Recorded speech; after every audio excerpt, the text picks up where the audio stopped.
Ladies and gentlemen, Mr. Cropper here with a question that has confounded Christopher Hitchens, among others. He says that death threats have been made against people by Islamists, fascists in Europe.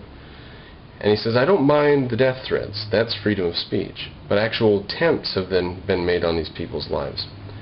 Well, I think he's confused here, or I think that it would be a clarification for him to hear the following. So, if you have his number, call him up and give him this. Advocating the violation of rights doesn't really come in a separate package from violating rights. Okay? To advocate the violation of rights is, in a legal sense, in the sense of your intent and what you were attempting to do.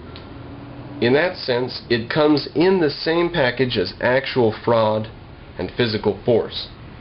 So that your freedom of speech does not go so far as to write public letters that say so-and-so should be killed or whatever. The furthest that Christopher Hitchens' argument would go, or his viewpoint would go, is to say, look, he wasn't really advocating violence or murder or anything, it's just a joke or euphemism or something like that. You know, this is whatever published thing or something.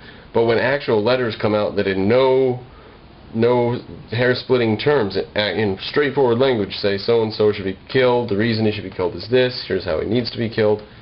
When that kind of stuff comes out, no euphemism and no skepticism allowed, that crosses a line and is no longer just your right to say what you want. Now you're violating this other person's right.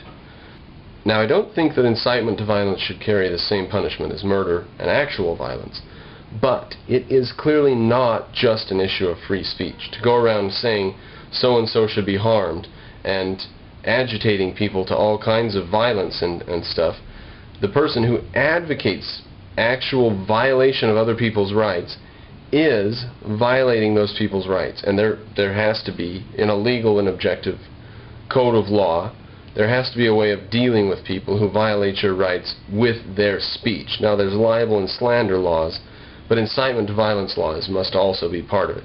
Now, I'm not talking about incitement to hatred, or, you know, we've got those politically motivated laws today. Why did you do this? If it was an act of hatred, then you get even longer. That's the state trying to see inside your mind why you did it. That's disgusting.